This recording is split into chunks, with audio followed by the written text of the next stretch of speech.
Good morning, ladies and gentlemen. I'm Manika, Scientific Program Associate with FloraFauna Science Foundation. And on behalf of the foundation, I welcome you all to the New Year's first FloraFauna Talks on the season's theme, Krishi se Khushi. Today's talk is very special because Professor S.P.S. Khanuja himself is going to enrich our knowledge with the varied food sources and meals. The talk stands even more relevant today as in India, we are celebrating the festivities dedicated to the diversity of food itself in many forms such as Pongal, Khichdi, Lohri, and many more.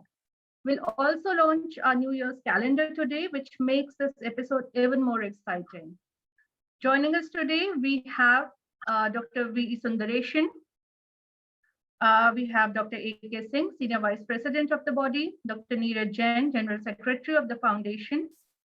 And I should tell you guys that V. Sundareshan Sir, Principal Scientist, CSIR CMAP, is the mind behind the calendar.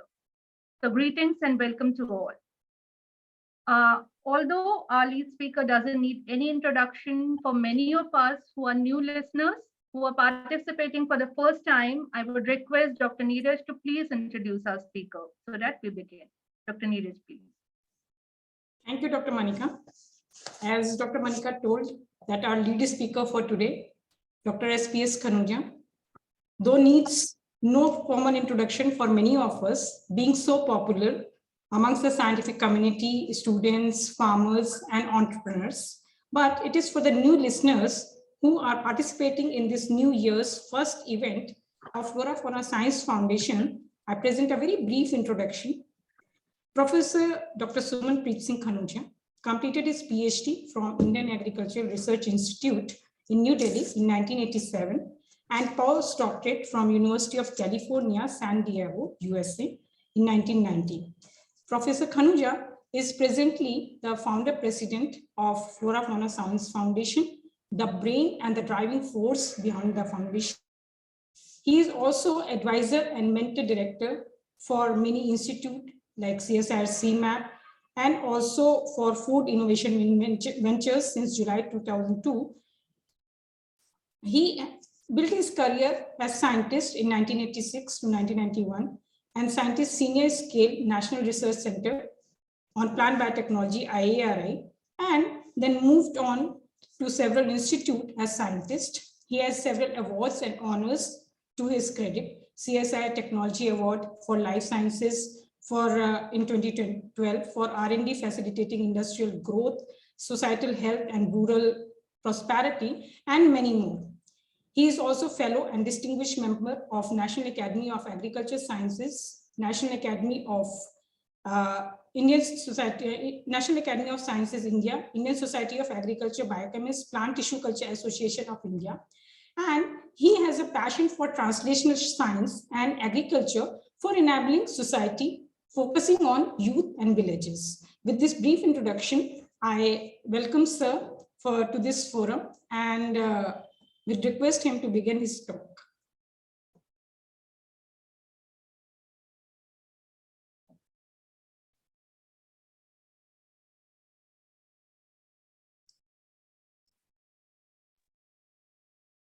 Thank you, Neeraj. Thank you, Manika, and my colleagues, Dr. A.K. Singh and Sundareshan, who are on the dais.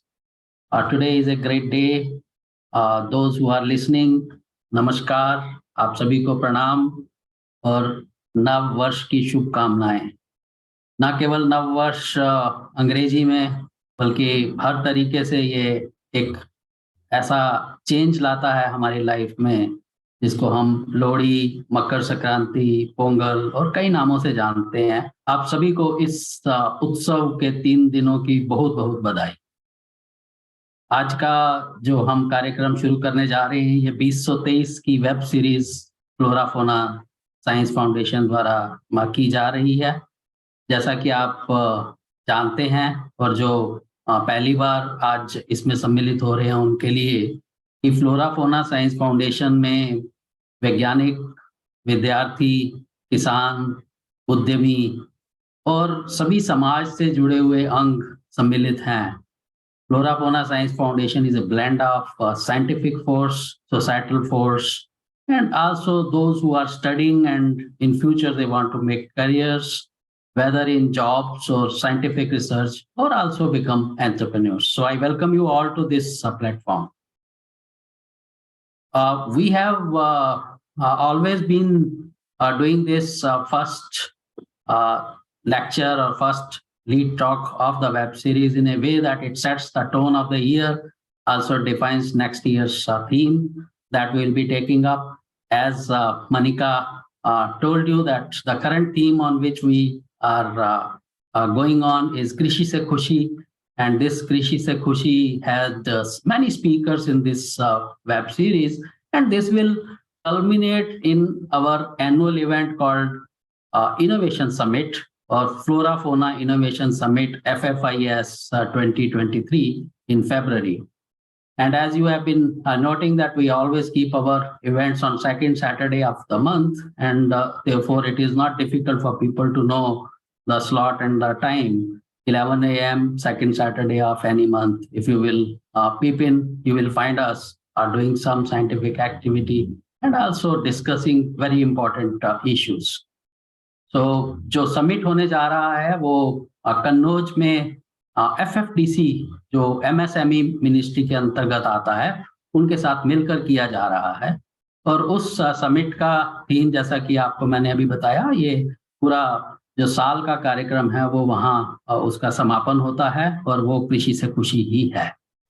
और इस theme को लेकर बढ़ते हुए जब हम उस summit पर पहुंचेंगे तो उस समिट में जो इस बार मुख्य वक्ता जो कि इनोवेशन लेक्चर देंगे होने जा रहे हैं वो हैं डॉक्टर वी प्रकाश।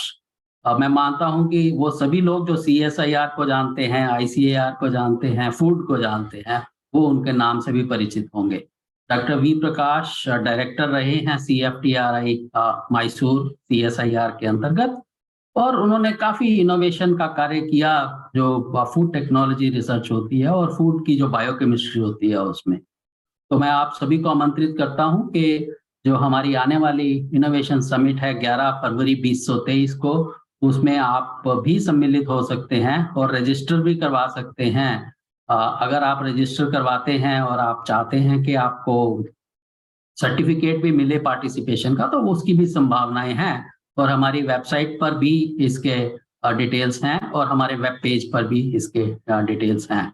लेकिन आप में से किसी को अगर नहीं वो मिल पाते हैं तो आप हमें लिख सकते हैं, हम आपको वो सारे डिटेल्स भेज देंगे। गूगल फॉर्म द्वारा आप उसमें रजिस्टर या पंजीकरण करवा सकते हैं। उसमें एक कंपटीशन भी होगा जो कि इनोवेटर्स का होगा, जो कि एंटरप्रेन्योर्स का होगा। जो हालांकि बाकी का सारा इवेंट जो है वो ऑनलाइन होगा, लेकिन एक एक्सपो इवेंट है जिसमें ये कंपटीशन होगा। ये कन्नौज में FFDC के परिसर में होगा। तो इसके लिए भी आप अपनी एंट्री भेज सकते हैं और उस एंट्री को यदि हमारी जो कमेटी है, जो समिति जो इसको ध्यानपूर्वक देखेगी, पाती है कि ये हमारे थीम से और जो हम करना चाहते हैं, जो लक्ष्य है उसको उसकी ओर बढ़ता है, तो आपको सम्मिलित किया जाएगा। तो आप कन्नौज में जाके अपना मॉडल या अपनी प्रेजेंटेशन या अपना प्रोडक्ट कुछ भी आप वहाँ डिस्प्ले कर सकते हैं, आपको वहाँ पे स्पेस दिया जाएगा। और कंपटीशन के बाद उसमें अवार्ड्स भी रहेंगे। ऐसा हम पहले भी करते रहे हैं, लेकिन पीछे 2 साल जो कोरोना का रहा उसमें कंप्लीट पूरा प्रोग्राम ही ऑनलाइन करना पड़ा था, लेकिन इस बार हम मिश्रित रूप से कर रहे हैं। अगले वर्ष ये कार्यक्रम जब लखनऊ में होगा तो ये पूरी तरह से फिजिकल ही हो। तो इस आमंत्रण के साथ, निमंत्रण के साथ कि आप फ्लोराफोना इनोवेशन समिट में अवश्य जुड़े हम लोगों के साथ, मैं आज का जो लीड टॉक है उसको प्रारंभ करता हूं।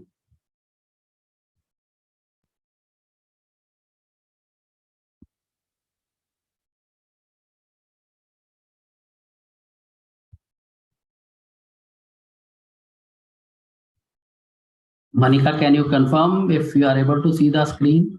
So we are able to, but 2 screens are running. So you may close one, like it's a double. So you may close the presentation and share it again. Can you do that? Yeah. Yeah.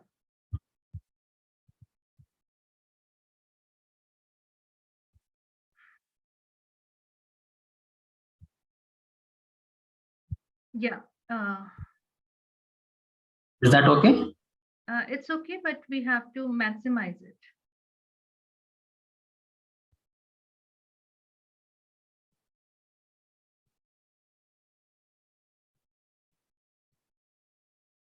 Yeah, now it's fine. That's fine. Okay. Good to go. Yes, sir. Okay. So as you can see here, the topic that I deliberately have chosen this time is next generation food innovations. I'll be speaking this time in English. In between, I might say some of the things in Hindi because my focus today is students, research scholars, and young entrepreneurs who really want to go into innovative industry or startups. So next generation food innovations. And the idea is how do we break the mindset what we eat. हम लोग कहते हैं कि हम ये खाते हैं, क्या ऐसा हो सकता है कि हम जो नहीं खाते हैं वो भी खाने लग जाएं? So I think that the world is changing. The world is changing completely because of the burden that humans have put on it. And because of that burden, the sustainability of even producing the basic need of all organisms is getting rid of. And as you know, that human beings are the most selfish part of the total biosphere because they do the things only for themselves, never care for environment, never care for other organisms, animals or plants and so on. They do care only when they have some meaning with them, something they can get from them. So because of this trend that has been going on, we are also seeing some of the situations that are coming up. Like, Joshimath today we are seeing, it's happening because of this, what you call as unforeseen attempts to disturb the nature. Now, second thing is that this lecture or this talk is going to be on linking you with the world. It is not, this is what we should do. But this is to tell you that this is what is happening now. You have to choose what you want to do. Similarly, this talk does not say this is what you have to eat. This is going to tell you this is what people are going to eat. You choose your thing and then create your resources, create your means, create your production systems such that you pick up the niche which you want to do. So I will not be discriminating between vegetarians, non-vegetarians, vegans, and so on, as you keep on hearing about the terminologies that they give to people on food habits or the type of foods they want to eat. But what I'm going to tell you that in all those streams that people are creating, some of them due to marketing forces and some of them due to your ethical issues or your own mind or heart, you have options in all. But the main thing that has to be kept in mind is it has to be sustainable, it has to be economically viable, it has to be affordable. And when we say food, it has to be tasty. It has to really help our taste buds to create enough saliva that once we eat it, then we digest it. And when we digest it, it gets assimilated into the development of our body, mind, and all organs. So there is a need to understand what is food. Simply thinking it looks as if food is something that we eat. Or maybe some people will say, let us not differentiate between solid and liquid. So something that we eat and drink. No, food is not limited to that. It is what we eat or drink, but is required to live a normal life. Normal life, when we say, it has to sustain growth, it has to facilitate our metabolism. That's how digestion and other issues come, and even our growth and all essential activities, including respiration and so on. So it has to furnish energy, which then has to give you the nutrition, portion. So food, ahar, has to give nutrition, that is portion. So ahar se portion tak पूरा आपको सोचना है, तभी आप आहार या भोजन की एक परिभाषा दे सकते हैं. And that then not only has to support or sustain healthy life or growth, but also has to facilitate perpetuation of an organism, including humans. Perpetuation means that next generation has to come up. So if you are having food, then you should be viable enough to give rise to the next generation. So that amounts to reproductive or fertility efficiency as well. So that is the definition of food. So whether it is for humans or animals or any other organisms, the definition remains the same. So once we understand this definition of food, then we have to also understand if we don't meet any of these things, what happens? Then it is malnutrition. Now, malnutrition is a direct indicator of poor health. So it refers to your deficiencies or even excesses or imbalances. Three things: deficiency, excesses, or imbalance in intake of what I described as food. And then also sometimes we try to differentiate between malnutrition and undernutrition, but malnutrition itself covers undernutrition, which is one component of it. Overnutrition is another component, and wrong nutrition is third component. So when we have undernutrition, then we see the effects in our body or in the organisms, like stunting, low height for age, wasting, low weight for height. So you see very lean people, having just like a stick, underweight, low weight for age, micronutrient deficiencies, insufficiencies, overweight or obesity, motapa, diet-related non-communicable diseases such as heart diseases, stroke, diabetes, and cancer. These all come up as a result of malnutrition. Although people say a lot of it has to do with genetics, but then it comes into nutrigenomics of the organism. So obviously nutrition is the key. Nutrition is the base. Nutrition is something around which we move our lives.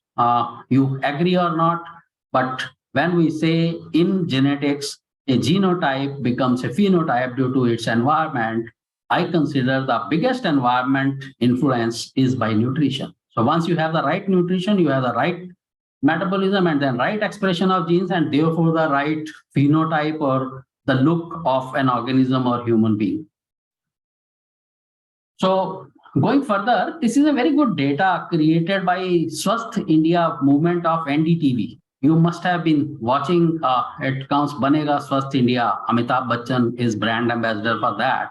So I collected that information from Swasth India portal and tried to see that, how they are attacking this problem. And just see, they are very elegantly covering malnutrition in its definitions, like undernutrition, which includes stunting, which I told you, underweight or wasting, that is low weight for height, or micronutrient deficiencies, or obesity and lifestyle disorders which happen due to imbalanced nutrition.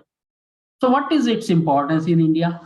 India contributes almost 1/3 of the global burden of undernutrition. Just imagine, where are we?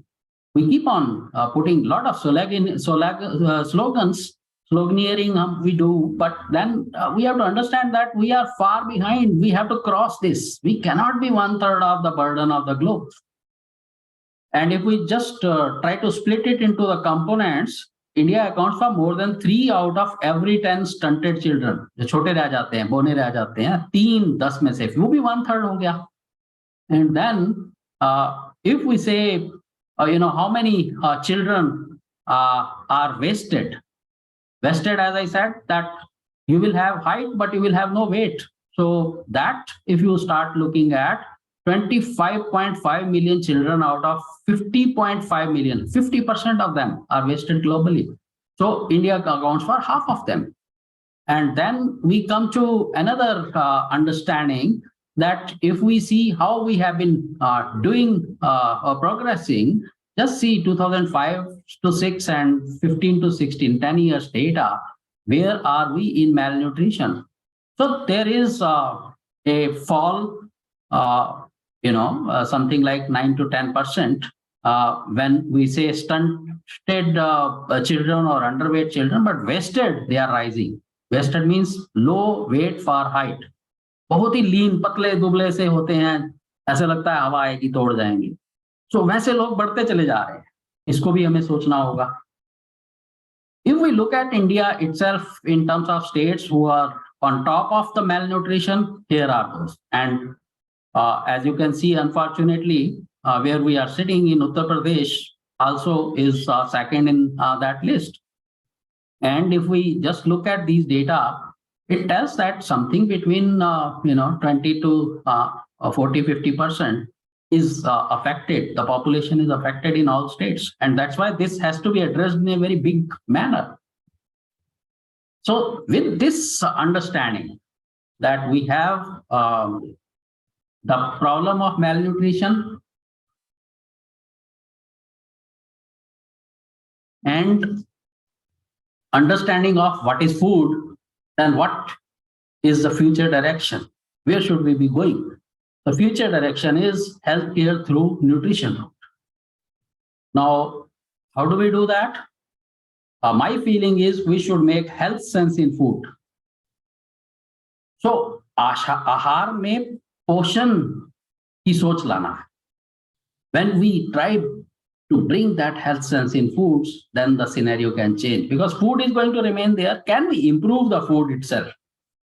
So this is an example. What you are seeing here on left side, white rice, and on right side, golden rice. That is through genetic engineering, where the genes for vitamin A precursor called beta carotene have been put into rice, so that vitamin A deficiency doesn't remain, and also genes for uptake of iron, due to which anemia happens, have been put in there. But if we don't want to look at only GM, we want to look also the other possibilities. You have possibilities in our germplasm, the diversity, like fruits you are seeing, this red orange, or grains, which now are becoming super foods in millets, like ragi you are seeing here. This is just an example to tell you that in all directions, whether it is biotechnology or it is agriculture or it is life sciences, there are possibilities. Now, what does it mean? It means we have to go into an innovation path. And what is that innovation path? Let our food become functional. Earlier when people used to say functional food, it appeared as if it's a fashionable thing, but it's not. Typically, a functional food, if we want to define, has health promoting or disease preventing property beyond primary function of the nutrition. But now, as we are growing, we want our resources to be contained such that we are able to afford a good, healthy life. Then we have to think that the same food that we eat daily should be functional. It should not be that functional food is something different than what we eat as normal food. And how does that happen? It is because of some agents or chemicals or metabolites that are present in our food. To study them, you can isolate in purified form and find out what are their properties, whether it is medicinal or disease preventing, or some physiological benefits. These are called nutraceuticals. So it is not, I don't want to intend to say that you have to isolate and eat them. You have to understand nutraceutical potential in a functional food and then eat it. Then that means that formulating food into functional food is done through the knowledge about nutraceutical properties of plants, herbs, or materials that you are going to eat. And that is why they are becoming now part of your meals. The developed world already is into it. India, as you know, is the most fast developing economy as well as society. So we are also doing that. Now, if that is so, let us also understand where and what India can do. This is now worldwide accepted that India is the emerging hub of nutraceuticals. So if we want to see, what is going to be the numbers, the volume of that industry, nutraceutical industry, because of which we are saying it's going to be the hub of the globe, it's $100 billion dream, which is not for 10 years or 20 years. We are talking of next 2 to 3 years or 4 years. And this survey has been done by Nutrify today in 22. So that unlocking of the potential, if we want to do, we have to think in terms of agriculture giving you the produce, or novel ways of agriculture giving you those functional foods or nutraceuticals, the processing by which you can really be competing with pharmaceutical industry and even pharmaceutical formats of nutraceuticals. All those are going to be important. And I just would like to you to know that where are the potentials that, it is not a slogan that we can be the nutraceutical hub. We have reasons to say that. We have resources. In resources, we have health farming and medicinal plants. As you know that FloraFauna Science Foundation itself is based on HENA, health, nutrition, and agriculture. And that is something which is unique about India.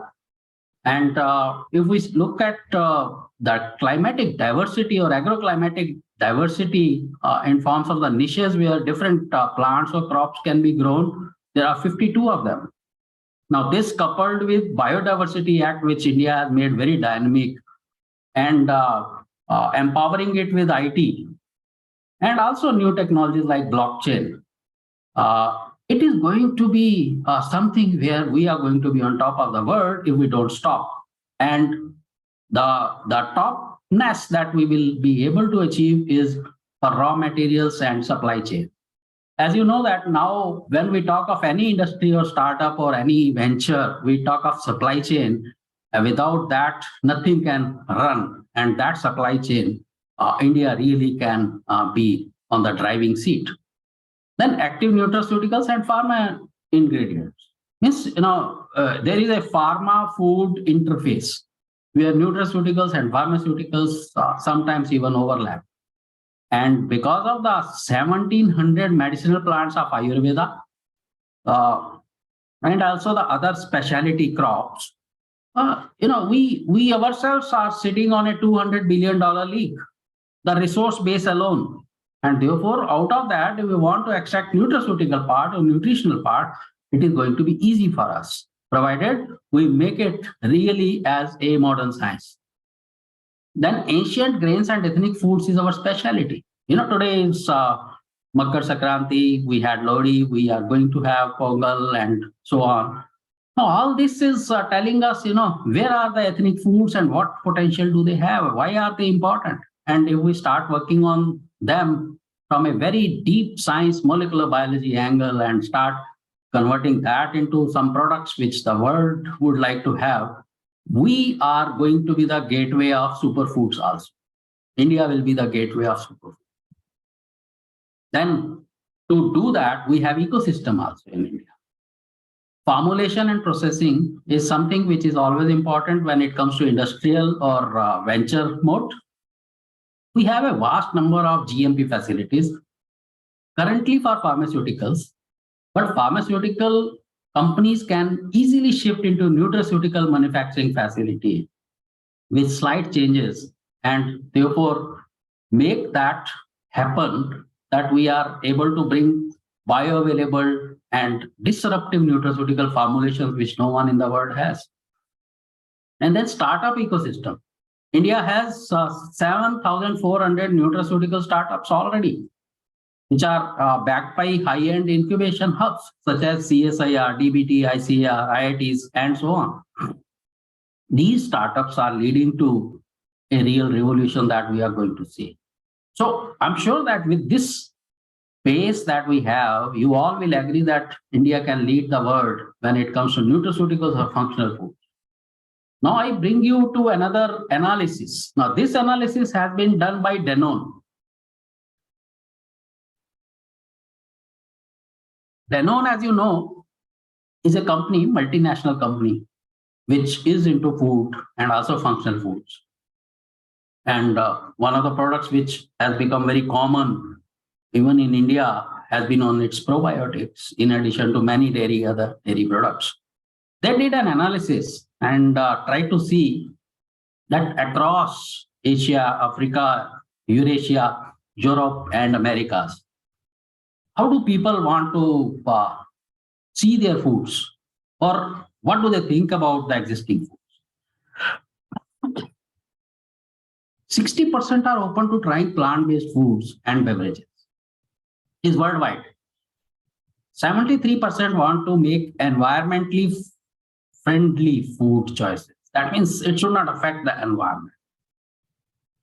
45% of millennials and Generation Z, they say that more plant-based foods are required in their diet. Now, millennial means that 1990 born or 1980, after 1980 born and going now into this millennium. So that is a generation which is the leading force. 84% feel food is a form of self-expression. That means what we eat, that is what we are. Now, that doesn't mean that if you eat an animal, you look like an animal. But what it means is that what you eat is expressing in your metabolism, in your capabilities. And therefore, when you want to make a balanced diet that supports your life and let it perpetuate, then people even believe that that is the self-expression. Or even on a platform, when you say, I eat this, that means that this is your expression. Now there is a alert, 55%.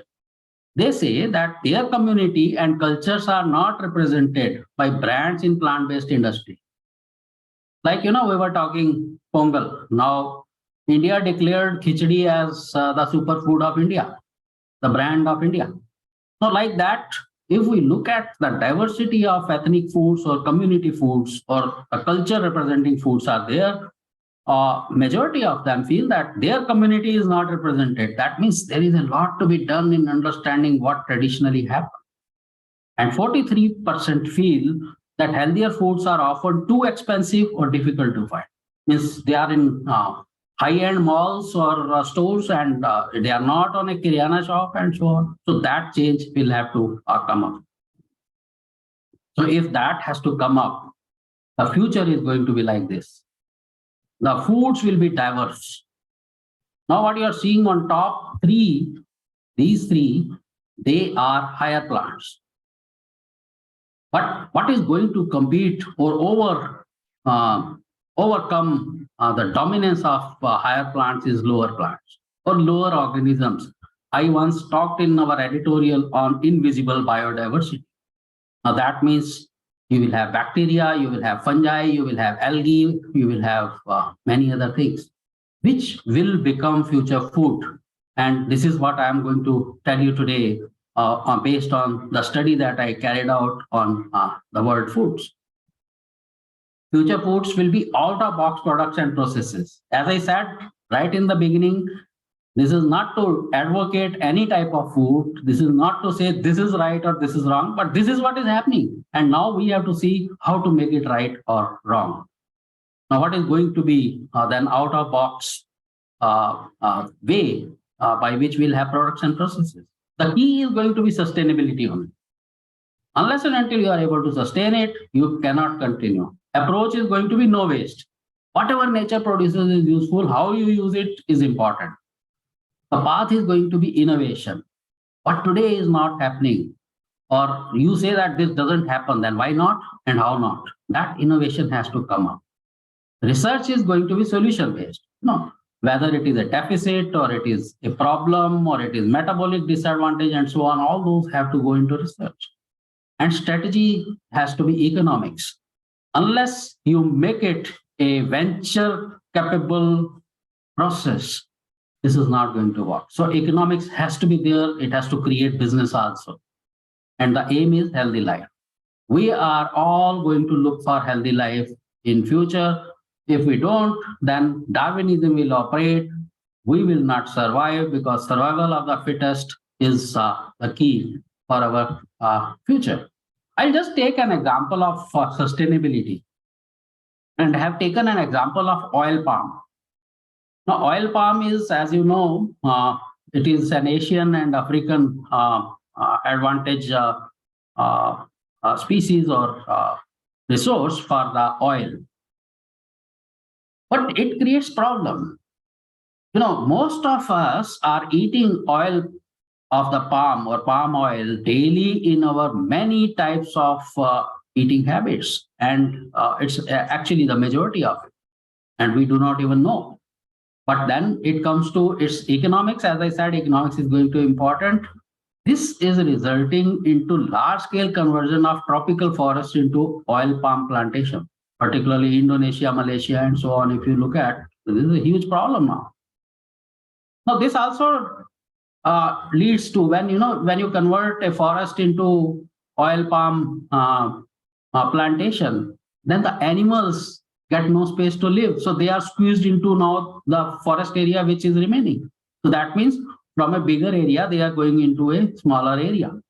And third problem with oil palm is water requirement, which is quite high.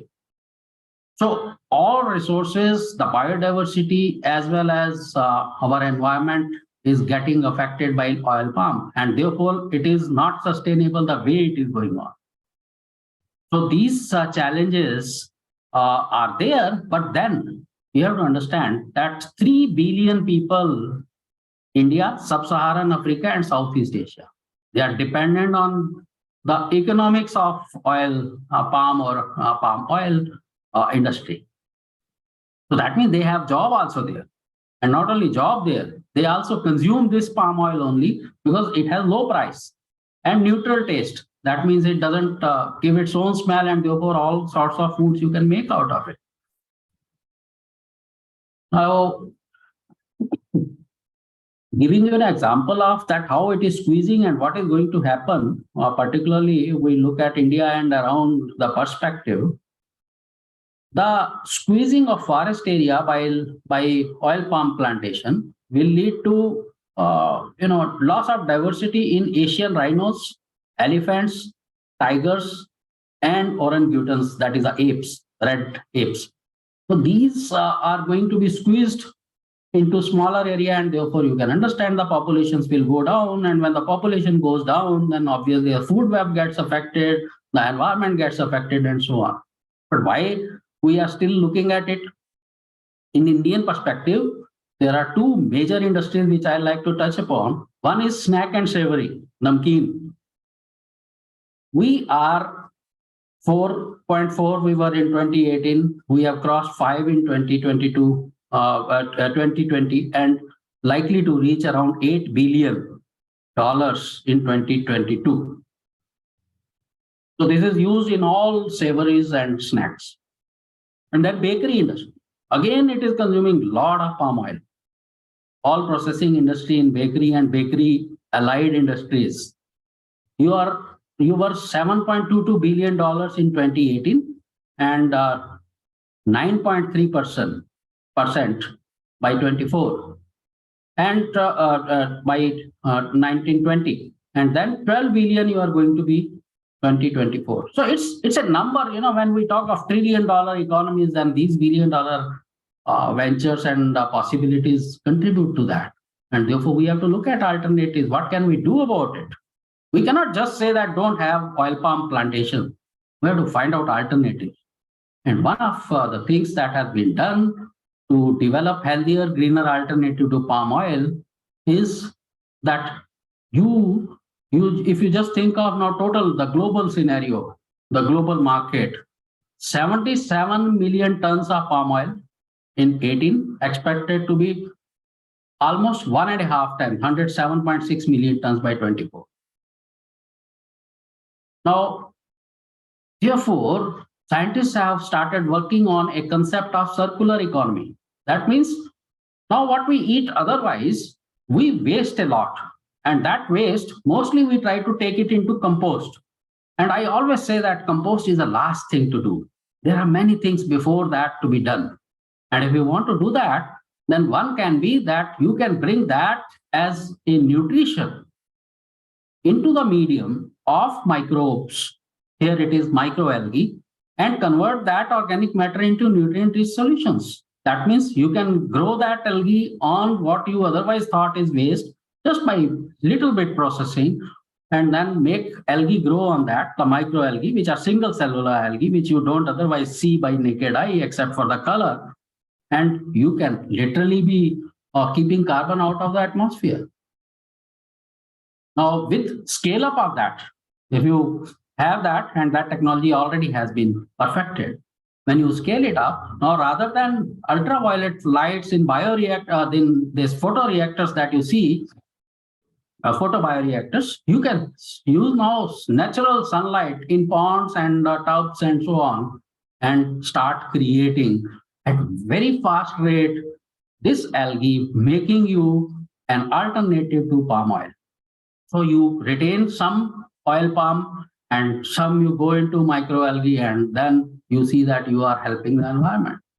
Not only oil, microalgae can give you also a lot of proteins, single cell proteins, many of you must have heard, but now it is coming into products. This is an Israel-based company for vegan foods who say that we don't use any animal products. So then it has to be plant products or microbial products. So this is now attracting attention. And as you know that microbial cells, you can, with nutrition of those microbes or some manipulations, you can make them produce what you want, whether you want to produce more of fat or want more of protein, or which kind of protein based on the nutrition that you give to it. And you can get products like plant-based cheese and so on. Now, I'm not saying it is only microbes. You can even have higher plants doing the job. Now, plant eggs, is it possible? What you're seeing on this platter is an egg preparation made out of plant material and not the poultry egg. And that is by a company called Eat Just. Now, Eat Just has made a moon product. So they say this is just egg. So whatever product they make, they put just before that. So it is a just egg in Europe. This is from moon. The processing part is very important, and isolation and particular genotypes from moon. And interestingly, European Food Safety Authority has green signaled this protein ingredient used in this Eat Just company's products. So that means that tomorrow you are going to have egg products exactly like egg, which will have almost 85% protein. So even gym goers can have this egg, and for body development or muscle development is going to be great, better than whey isolates. Not only that. So I talked about a lower plant, I talked about a higher plant, and now I come to, from microalgae, come to macroalgae. So this is another European project which is now aiming to make seaweed as a staple of European diets.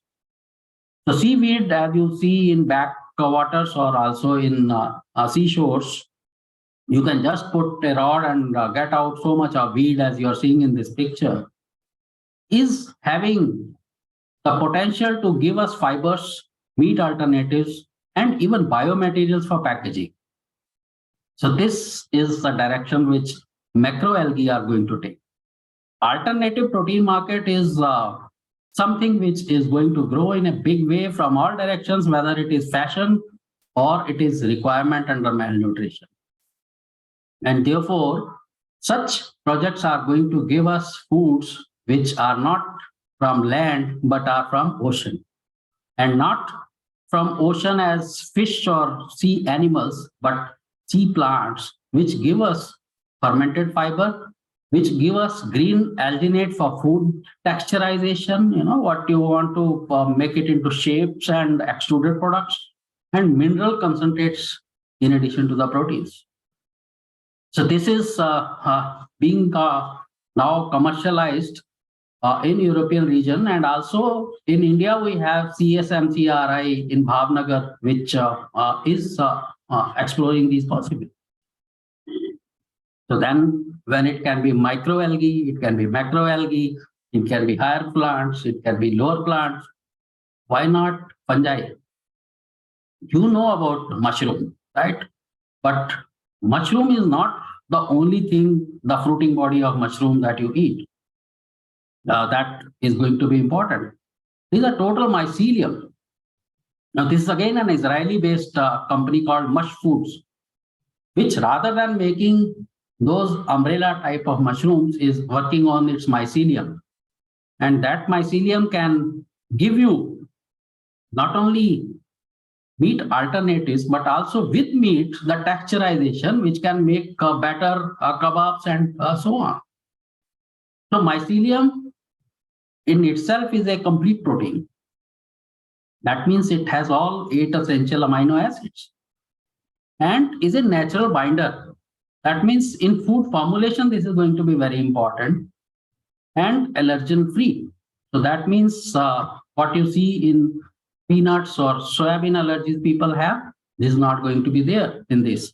So this is another area in which people are trying to make food formulation and food products which are going to come up in future.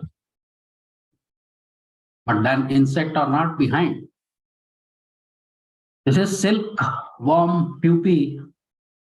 After you take out the silk from those pupae, the coat, rest of the material is being converted by many companies now. And this is one product which is already into market. Silk pupae powder, jasmine rice, and cornflakes, giving rise to things like, what you see, kurkure or those type of structures, or even chips and so on, or wavy things and extruded products. And in addition to the protein that these insect materials have, so rather than wasting them, you are converting that into food. Earlier, it used to go only for poultry and others, but human foods are also coming up. They contain natural fatty acids. In their oils, they have omega-3 and omega-6, which is comparable with fish or even better than the most popular fish oils that you see in the market. So this is another direction which insect will be taking on. Then comes this situation where you talk of eggy potatoes. You know potatoes. Potatoes, you say it is starch. But in potato, you can express albumin. That is the white of the egg. You must be knowing egg white has a huge market and demand. When you're talking of weight management, this is something in great demand. In addition to the requirement of albumin, egg white, in lots of food processing industries. That includes pancakes to meringue to ice cream and so on. Everywhere you need egg white without the yolk.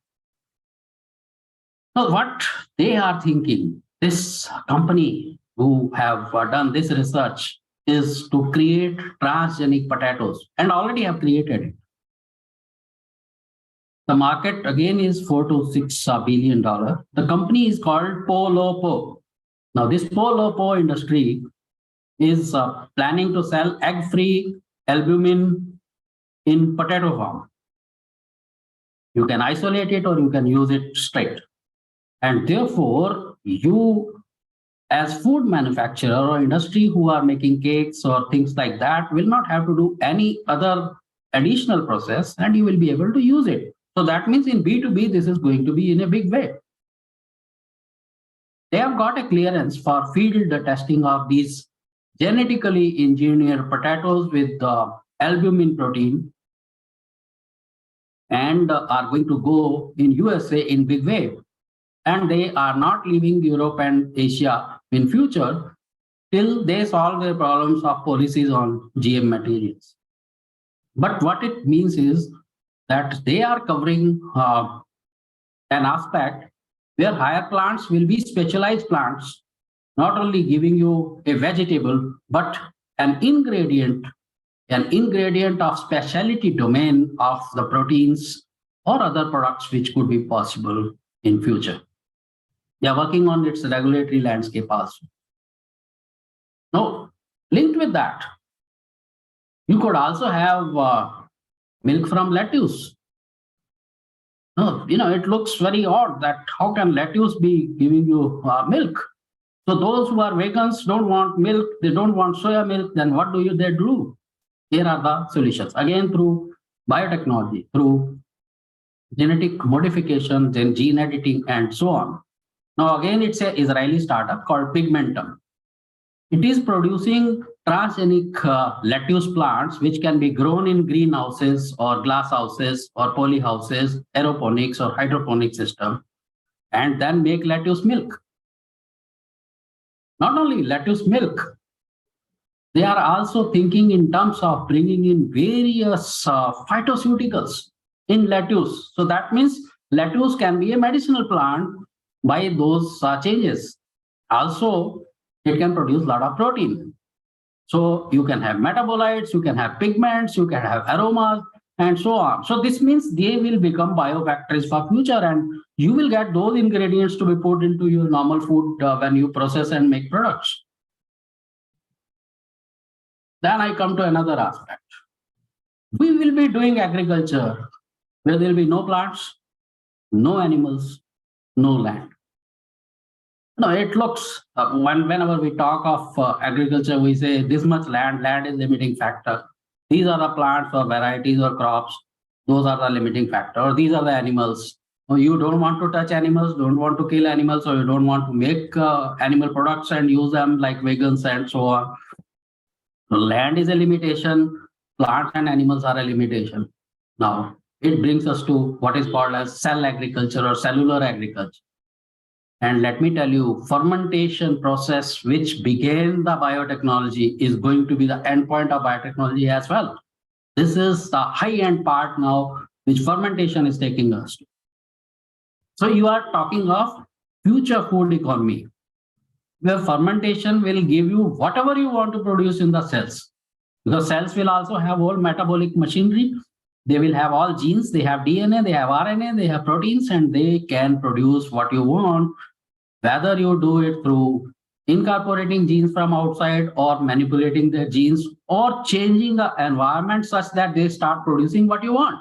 That means their nutrition, as I told you in circular economy, that you can bring what you otherwise were going to throw and make compost. Before that, you convert that into a medium, and that medium can let you build the food in cells. And this will be much lesser area than what you otherwise need, even in greenhouses or glass houses. Not only microbial cells, you could have animal cells from stem cells and remove the animals from total animal protein supply chain. So what you could do is with animal cells, animal stem cells, you could be producing exactly the flesh that serves as meat. So those meats or those which will not have any identity of any animal or any shape of animal, any head or tail or legs or anything, it will be purely a meat produced in those cells. Again, you're going to use waste of your otherwise used foods. So fermentation will go into precision fermentation, which will make the products exactly what you want, the type of proteins you want. You could do using yeast, bacteria, fungi, or you could make straight away the meat, as I said, through animal cells or stem cells of the animal. And this is going to be there, you like it or not. And therefore, it is better that we start understanding the whole process, and the researchers and the students who are thinking of projects that are going to be futuristic, this is the idea. So you can mitigate the use of finite resources. So water, soil, everything can be reduced. And you literally can be doing the things at a fraction of the land requirement that you have. You need only the laboratory space now to do that. And when you do that, you also remove the moral challenges or ethical things, like we have a societal divide between vegetarians and non-vegetarians. Here, there is no question of vegetarian or non-vegetarian. There's a new kind of food that is going to come up. And this market of only alternative proteins which can be produced through cell agriculture stands at 290 billion. So 290 billion in 2035, I think this target is going to be achieved much earlier. We have to take the lead. And if we do take that lead, we could be shifting from a meat industry into this type of industry, which can literally be controlled by us in very less space without requiring our land, plants, or animals. Now another concept. This is called solar protein. So soline is the name that has been given. And in Singapore, its food authority has given food not to this protein. Now, this has nothing to do with any animals or anything. This is by protein grown with carbon dioxide and electricity using cellular part of any organism. So they have used microbial system because they are very efficient. So no identity with any individual, but proteins of all individuals can be produced through this. And soline is the first ever novel food not limited or linked with traditional agriculture, which has got permission to go into the market. So it does not require animals, it doesn't require photosynthetic plants, it doesn't require land. So you even you don't need directly a photosynthetic process with sun. You can have the electricity produced by sun and then convert these cells into the proteins that you want. A very desirable protein with all those essential amino acids that you require for nutrition. And you could be having proteins for animals, proteins for human beings, proteins for microbes. And then this soline has been converted into meat alternatives as well as cheese. Now just see, soline is a microbial protein-rich powder that contains all essential amino acids. The novel ingredient is made from carbon dioxide, air, and electricity. And this bioprocess is by microbial cells which are fed with gases, carbon dioxide, hydrogen, and oxygen. You are not giving it atmospheric air, nor you are giving water. That all is met through this bioprocess that has been developed. So I think soline is going to open up a gateway to look at food which is going to be sustainable in a big way, and all possibilities will be there. So a very good area of research as well as entrepreneurship. You must have heard about kombucha. Kombucha also is called tea mushroom or tea fungus. 3-4 decades back, this had become very popular. They used to say roti on chai, so that roti grows. So what you are seeing on left side here is that part. And these are the cells which are doing. But it's a combination of yeast and bacteria. So it is called SCOBY. SCOBY is symbiotic combination of yeast and bacteria and yeast. And you have Saccharomyces as well as a bacteria called Gluconoacetobacter xylinus to oxidize the yeast-produced alcohols to acetic acid. This is a very good base for probiotics, and those probiotics can be actually the cause of your good health, which I'll be coming to. Then people are also thinking in different ways. Can there be gut support salads? Can there be brain function soups? Can there be mood foods? So one of the fruits called monk fruit, as you might be knowing, is now getting importance because of its possibility of giving us sweeteners as well as energy drinks and so on. So those foods which are going to not only give you diet, but also help your mood and mental health depend on the gut-brain axis, which earlier I have talked many times in my talks where I talk about probiotics and prebiotics. In addition to that, botanicals, the herbals, what you call, nootropics, which are good for nervous system, stresses, and all those adaptogens, which let you adjust to different environments, including biotic and abiotic extremities, very high temperature, very low temperature, or disease causation, and so on. So all those are going to be possible. So this concept is taking up in a big way, and now question for researcher is how innovators in this space can push boundaries of mood food.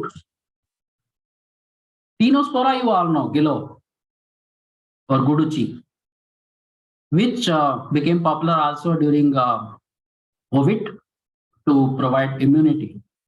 But now many other things are coming up, including the inflammation in the brain. That means things related to nervous system management. And also it has been seen that Tinospora stem powder supplementation in diet can help in midlife transition period in women where they otherwise want an interventional strategy for management of menopause associated mood swings, anxiety, cognitive impairments, healthy aging. All those are the requirements. And this is a research done right in India at Guru Nanak Dev University, Amritsar.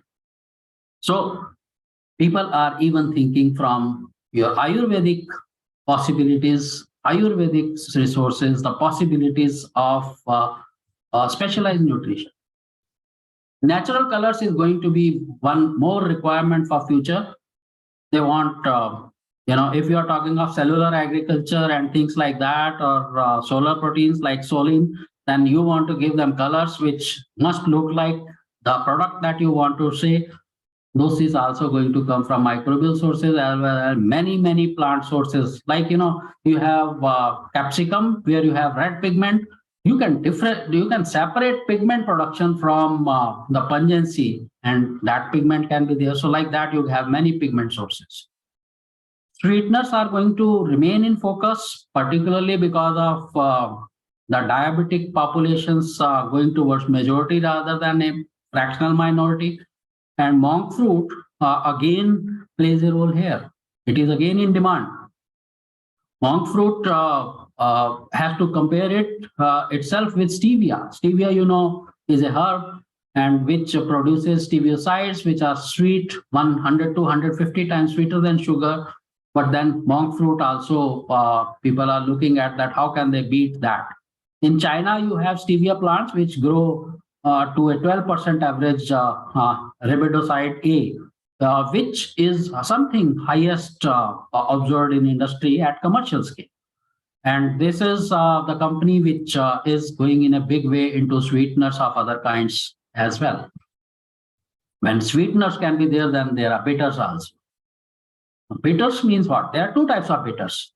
Kadvapan, digestive bitters and cocktail bitters. Now, digestive bitters are those which help you digest your food, hence the name. That this is a bitter. Like, you can even think of beyond what I have listed here, like Karela and so on. So one side, they help you in digestive system, so post-meal beverages, and other is into cocktails. And third aspect, which has not been listed here, is that these bitters can help in de-addiction. So these bitters can mimic exactly what a beverage or alcoholic drink would otherwise be tasting. And therefore, there are possibilities in parties and so many festivals and things where alcohol is used. You could be making use of bitter mocktails and utilize them. Then freshness is something which you cannot leave. Now, freshness means shelf life of any product. And here I'm talking of a product like a muffin or a cake or a cookie with something like a jelly or something into it, its shelf life goes down. Now that, can you save it? Or even, when you have naans or you have your bhatura or kulcha or pita bread or things like that. So can you prevent further fermentation in them by yeast itself? So what you need is natural antimicrobials. Now here is the company called Galactic, which has made use of some natural ingredients which prevent further fermentation. So the life or the shelf life increases from 12 days to something like 20 days, so almost double. So people are looking at it. I remember at CMAP when we were working on many of such things. And as you might be knowing, that first preservatives ever to be detected in the world were essential oils. But essential oils have their own smell and therefore they may not be as good. Like in milk, if you add an essential oil, it may increase its shelf life, but will change its flavor and taste. So you need tasteless, odorless antimicrobials from plant sources or microbial sources, which can prevent further microbial fermentation into products. And that's coming up in a big way. It's already a commercial thing with this company. Then, as I said, no waste.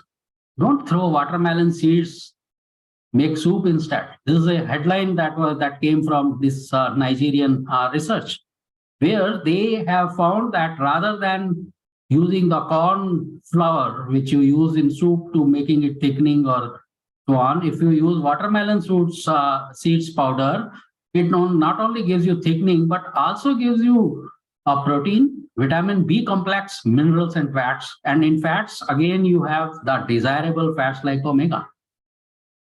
So things like that with processing, proper processing are going to be the future entrepreneurial ventures. You throw banana peel, isn't it? Now, banana peel flour, atta iska bana ke, you make flour out of it, and that can help in many ways. One of the ways they found is that it increases fiber and antioxidant levels in cookies, but not only that, its texture is literally improved. The cookies made with this, in feedback that they got, was telling that people preferred these cookies for their organoleptic acceptance. Not only that, even getting sandwiches which have bacon or pulled peel pork, you could be using these alternatives, or in combination with that and reducing the fatty content of those sandwiches. Now, this is coming up, and obviously, we know our UP, Uttar Pradesh case of jackfruit, where a lot of its peel goes into kebabs. So these were some of the things that I wanted to tell you that the world is moving towards. Now I just come back to ancient wisdom, the new trends, but ancient wisdom still prevails. And make modern foods nutraceutical way. This I had given a little presentation earlier also about seeds of change. That is that the ancient grains are the future. And those ancient grains, among the ancient grains, although there are different ways of defining them, some people say 3,000-year-old or 5,000-year-old plant crops that were grown and still retained are called ancient grains, but those are comparable or conceptual parts only. But pulses, dalen, legumes, they are the ancient grains which were first ever food eaten by man. And today also, when you make even pongal, you add dal into it, right? So dal roti, dal chawal, dal bhat, so dal comes everywhere. And to replace some of the advantages that dal gives, 2013 International Year of Quinoa was sparked off. And that is having good fiber and protein content, but again, not matchable with all pulses. Now, that resulted into more popularity of quinoa, but as you might be knowing, in March 2021, we declared, the UN declared that there will be International Year of Millets in 2023. So that is now what you already are seeing. The events are going on. Even Parliament is served with millets, and India is the richest place to get millets. Pulses not only have protein in them, they have colors, they have vitamins in their coats. They also have environmental implication in addition to taste they give to food. And those environmental implications directly come from legumes' nature of making nodules in their roots, which associate with bacteria called rhizobium and fix nitrogen. So a circular economy is created by these crops themselves. So they are teaching us, we are not taking the teaching. So let's start learning from pulses how circular economy is achieved. So as I told you that 3,000 to 5,000-year-old ancient grain definition has been given, there is a survey done by Innova Markets where they called it seeds of change, that these ancient grains are going to be superfoods of future. And we covered it in Flora Sarthi of FloraFauna Science Foundation in our 6th issue of last year, January of this year, January 22. Now it is last year only. And you can see that. Now, when we talk of preventive healthcare, then most important, as I told you, gut-brain axis or gastrointestinal health. That is very important. If your gut is good, you have guts to do anything. If your gut is bad, you don't have the capability to do things. And if that is so, it not only gives you good feeling, but also very good immune system, and also prevents inflammation of the intestine. And that is done by utilizing prebiotic foods with probiotics. And you have those probiotic populations living in us, which help us in many, many metabolic processes and immunity and even fighting diseases against pathogens. And the food for probiotics is prebiotics, the food which Otherwise, we do not digest, but it doesn't cause indigestion. So it makes our bowel movement very good, and also helps in many ways to say digestibility of the things and not causing bloating every time. So those type of advantages prebiotics give to us, although they don't give us nutrition, but they give nutrition to probiotics, and they can also colonize there. And let me again repeat that 90% of our cells are probiotics, only 10% are our human cells. So you have to trust your gut. And doing that means that what is the problem that we all are having is low fiber intake. And that low fiber intake, if we want to make it work better, then we have to have in our diets fiber, both the soluble and dietary fiber, and then these bacteria will be able to grow. So there are a lot of papers and researches coming up which tell that how we could really be working on such organisms, how we facilitate colonization of these bacteria in our gut and take the advantage. One of that happens to be the fiber from guar, a crop, that is guar gum, which not only gives you the advantage of fiber in your gut for probiotics, but also is a very good stabilizer and emulsifier thickener for various food products. So in food processing industry, it goes in a big way. It's a legume, also helps in the circular economy. Similarly, acacia fiber, again a legume, but this time it's a tree. But the only thing here is that you have to be careful about invasive acacia. But like babool, that is Acacia nilotica, you have the advantages, all the advantages of gum that you want in your foods to be serving as binding agent, as well as the cosmetics and even skincare and things like that. In addition to that, your gut. And pseudo cereals is something which I had earlier also touched. These are like cereals, but the placement of embryo is opposite, that you have a perisperm here, there you have endosperm. So this is on one side of the perisperm. And these three pseudo cereals, buckwheat, amaranth or ramdana or quinoa, are gaining a lot of importance. International Year of Millets in 23, I already talked, is going to provide an awareness as well as the modern ways to go into our ethnic foods. And these are the 8 minor millets crops grown in different regions of Africa, Asia, and Eurasia. Out of those, these 7 we daily can use and reap benefits straight away.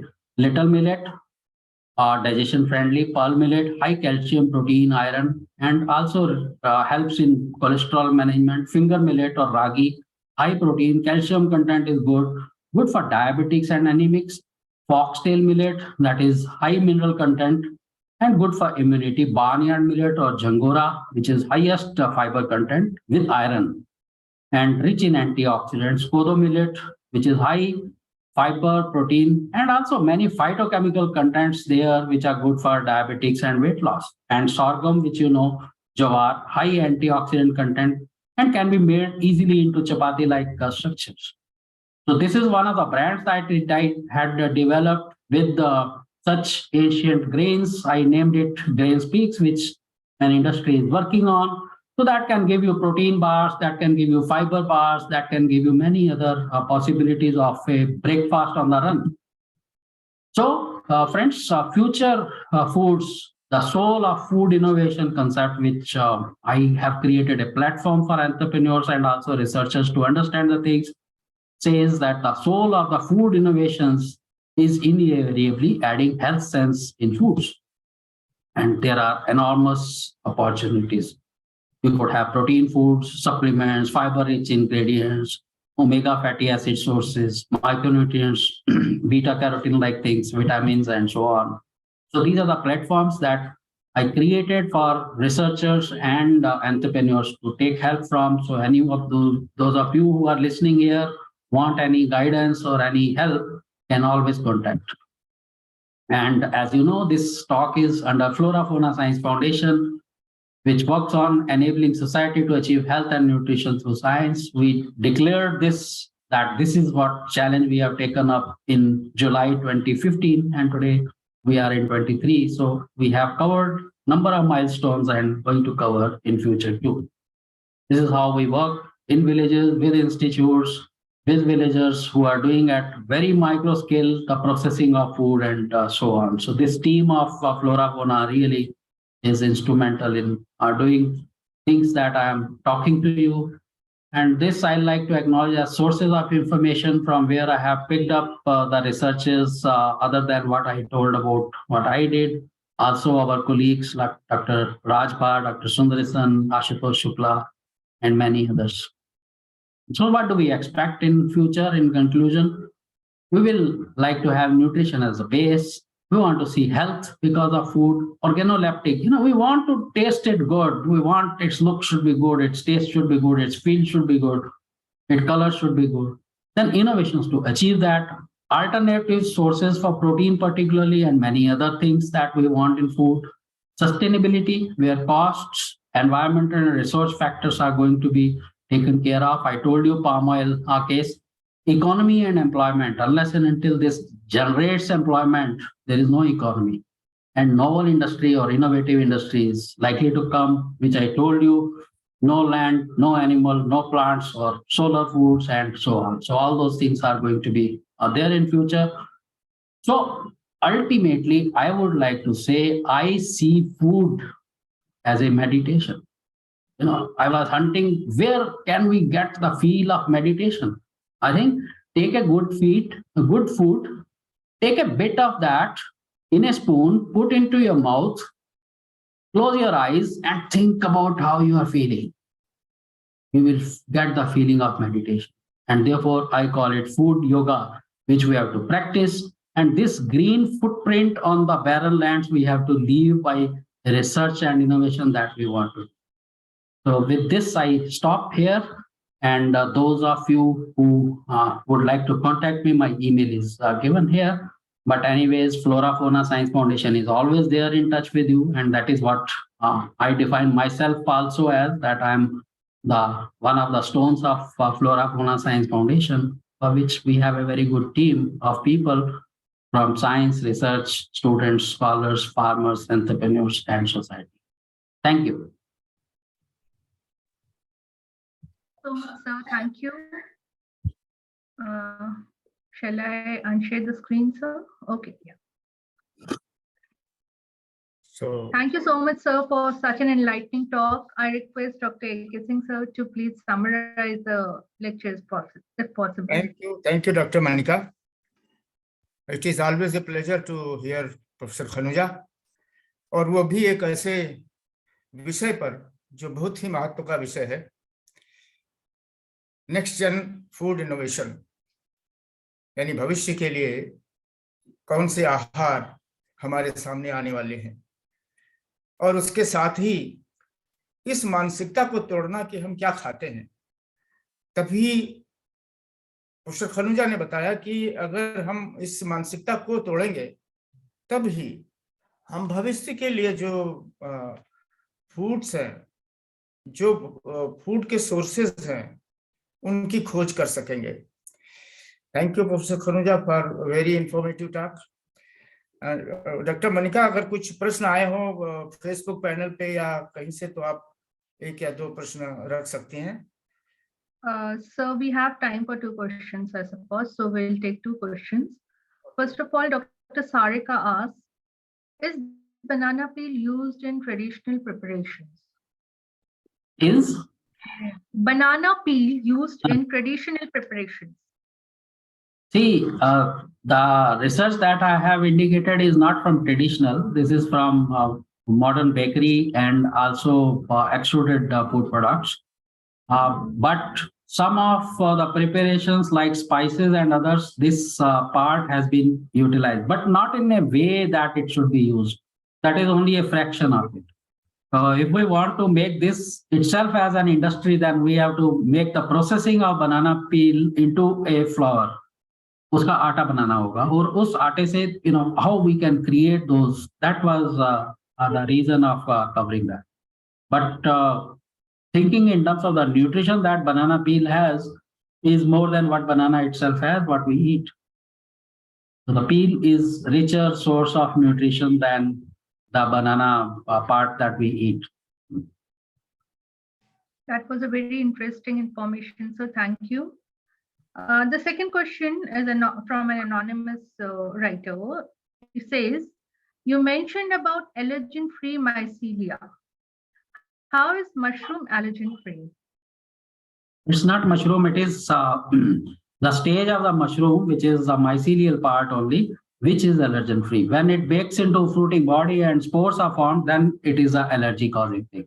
So before sporulation process, when we are harvesting mycelia of fungi, not only limited to mushroom, they talked about mushroom because it is a company, Israeli company called Mush Foods. They started working on mushroom, but there are many other fungi which are going to give you mycelia, which have a texture, which matches with the things which are fibrous. You know, it will also match with the jackfruit or katal, it will match with meat, it will match with egg, it will match with many other pulse preparations that we have.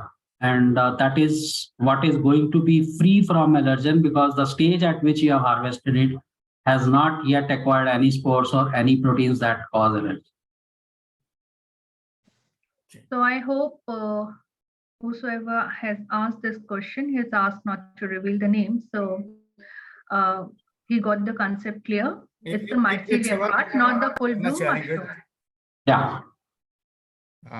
एक प्रश्न मन में आता है कि जो traditional preparations हैं, food preparations, like गांव में महिलाएं सत्तू बनाती हैं या खिचड़ी बनाती हैं, और जैसा आपने बताया कि इंटरनेशनल ईयर ऑफ मिलेट्स आने वाला है, तमाम उत्पाद हैं, जैसे अब तिल और ये मकर संक्रांति में तिल के लड्डू या दूसरी चीजें, इसमें किस प्रकार का इनोवेशन हो सकता है और फ्लोराफौना इसमें और सुधार के लिए क्या मदद कर सकता है, विशेष तौर पे महिलाओं के लिए और गांव के लोगों के लिए?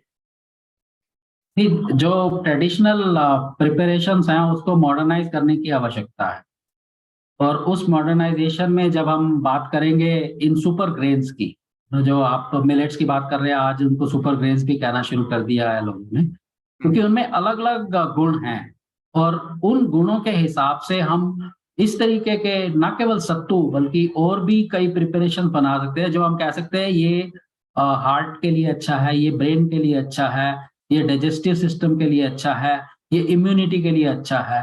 तो एक आपने देखा होगा, मैंने एक स्लाइड दिखाई थी, जो ब्रांड मैंने खुद ही डेवलप किया, ग्रेन स्पीक्स। अब वो ग्रेन स्पीक्स में यही चीजें हैं जो एक बार फॉर्म में ले आ गए, जो कि यंगस्टर्स बड़ा प्रेफर करते हैं, तो उनको प्रोटीन बार मिल गई with all those advantages of millets.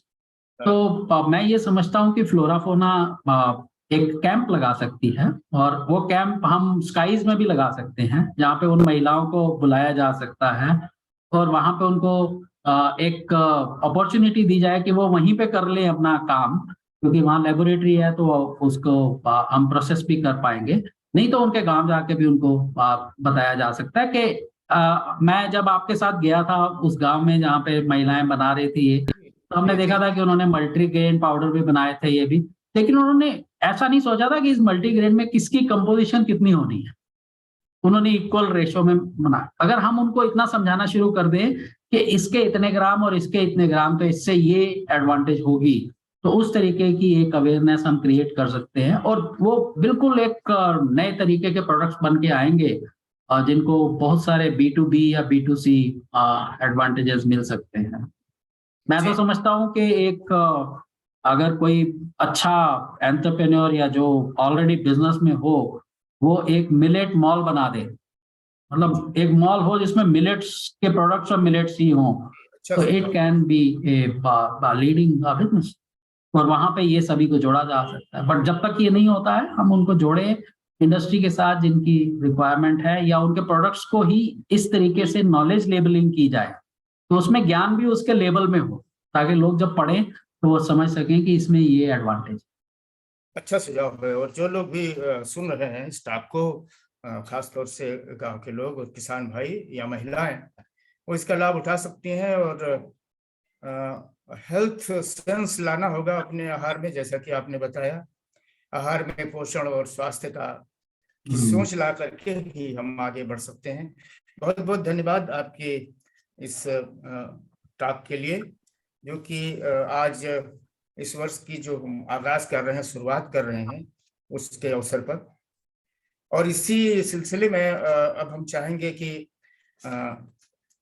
हमारे इस अगले प्रोग्राम में डॉक्टर वी सुंदरेशन जो पैनल पर उपस्थित हैं, doctor Sundaresan please, he is principal scientist at CSIR CMAP Bangalore. और आप नॉलेज कैलेंडर का की रचना किए हैं, उसका प्रकाशन किए हैं फ्लोराफोना साइंस फाउंडेशन के मंच पर, उसके लिए। और उसका थीम बहुत यूनिक है। थीम है स्माइल ऑफ नेचर, यानी प्रकृति की मुस्कान। तो हम वर्ष की शुरुआत प्रकृति की मुस्कान से करें, यानी 2023 के रंग प्रकृति की मुस्कान के संग। और डॉक्टर सुंदरेशन, आप इसके बारे में आगे बताएं, इस कैलेंडर के बारे में। जी, good afternoon to all. First of all, let me thank sir for given wonderful opportunity. Every year our team is continuously getting opportunity to prepare this knowledge calendar. As like previous year, we got this opportunity. We initiated this work from November itself. And once I came back from UK, sir just sent a message, what about the calendar? So as usual, every year sir used to awaken us, and I immediately made a team, and sir gave a wonderful team, that is Nature's Smile. We started this calendar with the sir's thematic word, because we didn't know how to start what is the nature smile. So we sent a set of photographs with all including all the nature, beautiful nature, sunrise, sunset, all those things actually. But later sir selected some 12-13 photographs, which is very unique. I think you are seeing the calendar. And this year my special thanks to our sir's student and CMAP's earlier worker, Dr. Murugan. He printed this calendar in a unique way, because everyone, we know the whole world, the best printing is from Sivkasi. And we thought our calendar, our knowledge calendar should be printed from that place actually. So I requested Dr. Murugan, because he was in one corner, we are in one corner, and sir is in Delhi. So very well coordinated by sir, and we brought this calendar with a few flora and a few fauna images, and every images with a quote given by sir actually. And my sincere request, I think sir can explain little more, and my sincere thanks to the team, because Dr. Devanathan, he worked a lot. He brought a lot of images, and he completely formatized this calendar. And the whole credit, most of the major lion's share will go to him in preparing, in formatting this calendar. And Akansha, she helped to Devanathan, and Murugan, best fine printing. You can see the quality of the paper and the way he prepared. Day and night he was sitting in the press actually, Sivkasi, one of the very best press in the world actually. So this year we could brought a very good quote and very nice printing papers, and with a nature smile, and a very good quote by Mother Teresa, the peace begins with a smile. I think sir can little elaborate this. Sir, please.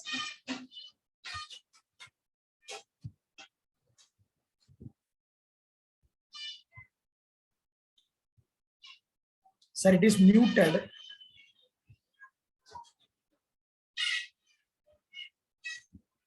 Sir is muted.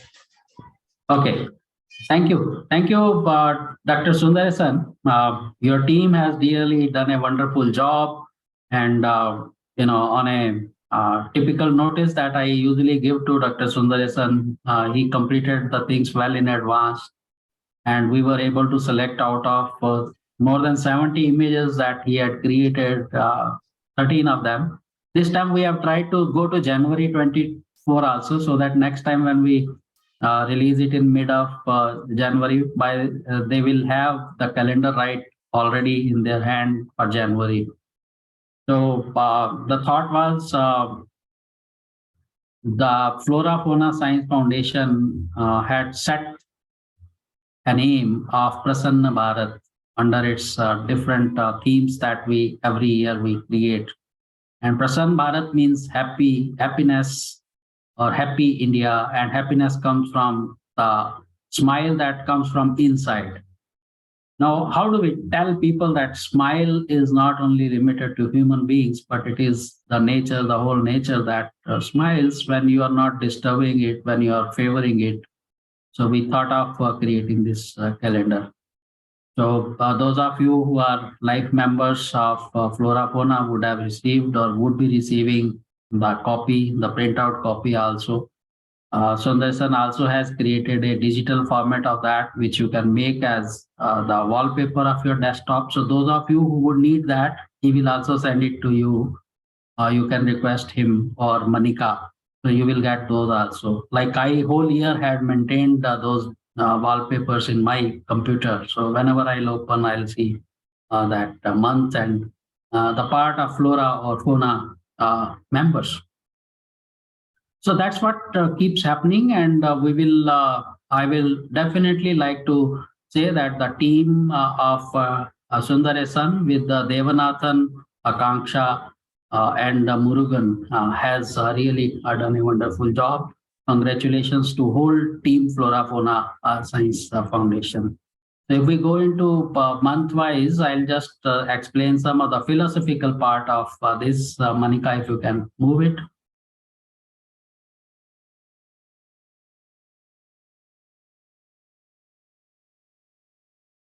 Next one. Next one. Yeah. So this is January. You see an expression of a floral part of a plant, which shows us the light emitting from this. I see a sun in it.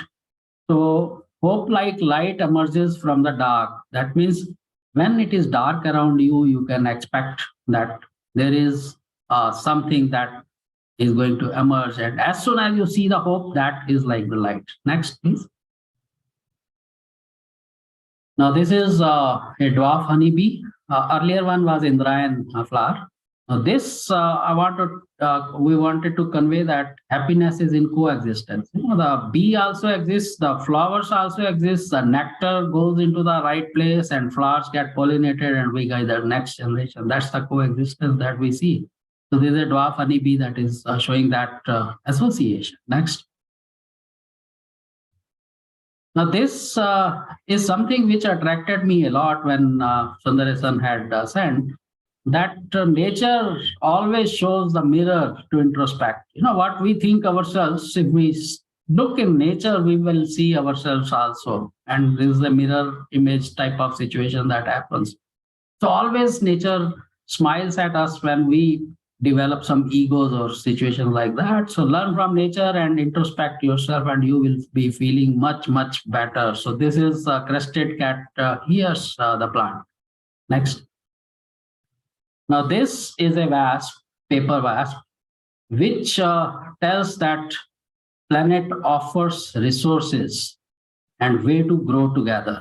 So the relationship between plant and this wasp is telling us that. And let me tell you, if you are not doing good with this wasp, it is very aggressive. And therefore, never try to threaten them. Try to learn how to grow together. Next, please. Now, this is again called Gamble's grape jasmine, where I found is a learning from it that insights can break all boundaries of thought. Till it was closed, you never felt it will be a red, bright thing inside. So insights can change the scenario, change the colors, change what we thought. So should not be talking without understanding anything. Next, please. Now here, this is a lemon pansy, a butterfly. So you see, you are seeing eye-like things on the wings, but they are not the eyes. The real eyes are not even visible to us, but that is what gives the vision. So vision is the key and not the eyes what we see. So unless and until your eyes have a foresight, your vision is of no importance. So vision has to have a foresight for the future, what could be the possibilities. So for youngsters, this is a very inspiring organism. Next, please. Now here what you are seeing is leaf versus flower. You know, we always say flower is something which is beauty part of a plant. Here you see both of them. So color in nature show how to complement each other.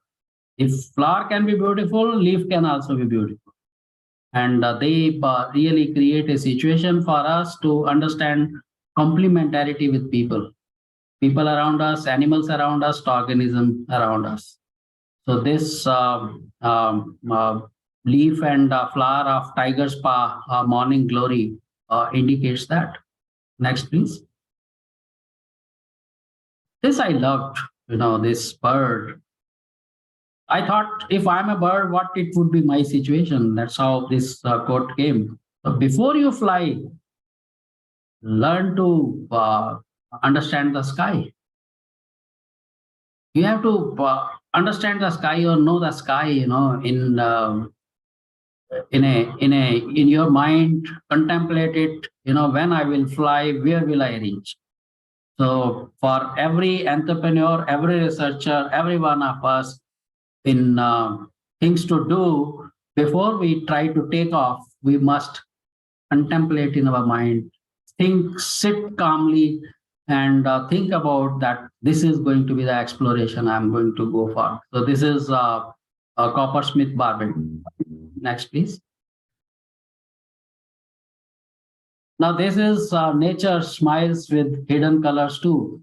So this is champak, where till these dehiscence part or opening up of the fruit happens, you cannot see in a beautiful red color that oozes out, and you start looking at as a beautiful. Just think that nothing has been done and it's all closed.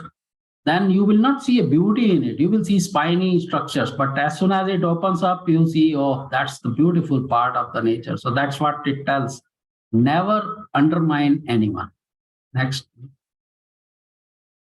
Again, a butterfly, and this is the common girl butterfly, which says understand the minds to be friends. So it's friendly with the flower, looking at you know, the anthers and the stigma there, and it's so friendly that none of them feel threatened from each other. So that's what is learning that I think we should be getting from this picture. Next, please. The brightness comes from the planet within. You know, sometimes we think that it's all dark. Where will the brightness come from? That once we have this type of situation, then this flower tells us that if you look into yourself and then express yourself. So this is the expression coming out. That's what my understanding about it is. And that whole planet comes out from you. The planet is not outside. Planet also lives within us. That's why, you know, we also say "Kan kan mein Bhagwan." So that's what it means. Next, please. So together we win always. Now this is Dev Jamun. Just see so many of the anthers, and you can just see that they look so beautiful. And if you have individually one or two on this heads, you will not like it. But together they are making something that you can define. So if you can define yourself, you become a strong thing, and that strong thing is what wins. Next, please. So this next one. Now this is for the next year, January. We need light within to be creative. Just see the creativity here, no, of nature. The petals, the sepals, the gynoecium, androecium, you know, how they are giving it a shape. So once you have light within, you can be creative, and that creativity is what brings us to the best of nature, and that's when we start smiling. The smile of nature is defined by all these photographs, And as Sundaresan also said, peace begins with a smile, which was said by Mother Teresa. So we want peace, we want smile, we want happiness, we want Prasanna Bharat to be achieved. And that's what FloraFauna is working. So I once again wish you a very happy new year, very happy Lodi, Makar Sankranti, Pongal, and many festivals that India is expressing in form of diversity of cultures and foods. So today is also the day when many kinds of foods are going to be there in our homes, and we can enjoy that. So all the best to all of you. Thank you, sir. Thank you so much, sir. May I request Dr. A.K. Singh, sir, to preside over for the vote of thanks. Sir प्रथम मैं आज के जो lead speaker हैं professor Sumanpreet Singh Khanuja, जो फ्लोराफोना science foundation के founder chairperson हैं, मैं उन्हें धन्यवाद देता हूं कि उन्होंने आज बहुत ही महत्वपूर्ण विषय पर अपना व्याख्यान प्रस्तुत किया, जो कि बहुत ही इंफॉर्मेटिव रहा। मैं थैंकफुल हूं to all the team of CMAP Regional Center at Bangalore, Dr. Sundaresan, K. Devanathan ji, Akanksha Saxena, R. Murugan, and also our founder president, Dr. Khanuja, for conceptualizing and producing this unique knowledge calendar, which was just released, and I think it will bring a smile among all of us and save from all the calamity. तो प्रकृति की मुस्कान के साथ हम लोग रहते हैं तो सुरक्षित हैं। प्रकृति का रौद्र रूप आपने पहले देखा है, प्रकृति की रक्षा करें, उसी में हमारा जीवन है। We are thankful to all the listeners who have joined us through Facebook, and they will also be watching the recordings at YouTube, which will be available after a short while from now. और जैसा हमारे founder chairperson ने बताया कि अगले महीने यानी कि 11th of February we shall meet on the occasion of FloraFauna Innovation Summit 2023, which is on very important topic, very important theme, Krishi se Khushi, and we hope that you will get yourself registered. Please approach us. Please write to FloraFauna Science Foundation for detail, and also visit our Facebook page for details of this FloraFauna Innovation Summit. और इसी के साथ हम आज आपसे विदा लेते हैं। बहुत बहुत धन्यवाद। नमस्कार।